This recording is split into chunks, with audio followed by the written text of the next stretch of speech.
I'm back. I want to show you guys a terminal knot to add a jig hook. We've already connected our two lines with a line-to-line knot. This is an Albright.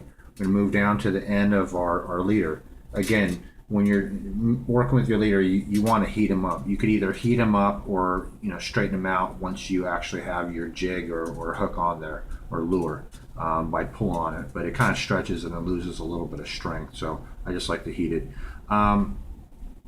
This is a loop knot. You could do it with any hook or jig. Say you're using a circle hook and you want the bait to swim free.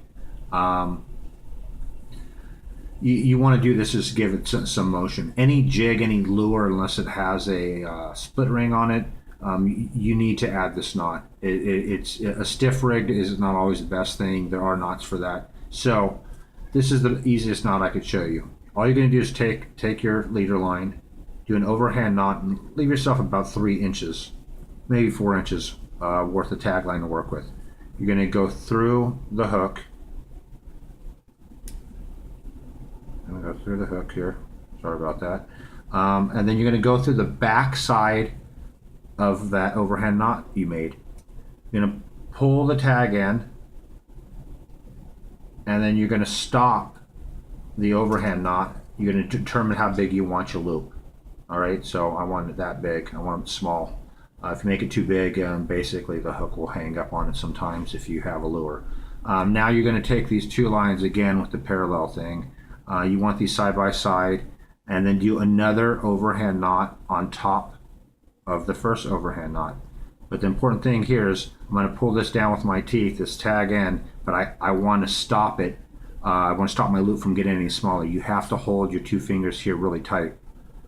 So I'm going to pull down right there. Wet it. I should probably wet it a little more. It's almost done. I pulled the one overhand knot on top of the first overhand knot. Now I usually take my keys and I cinch down. I pull the main line to pull everything. I might even grab this with my teeth one more time. Pull down one more time and then give it another reverse tug.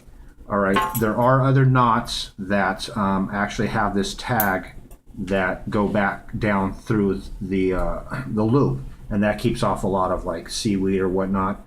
I like this one because it's a pretty little knot, and the two legs are always equal.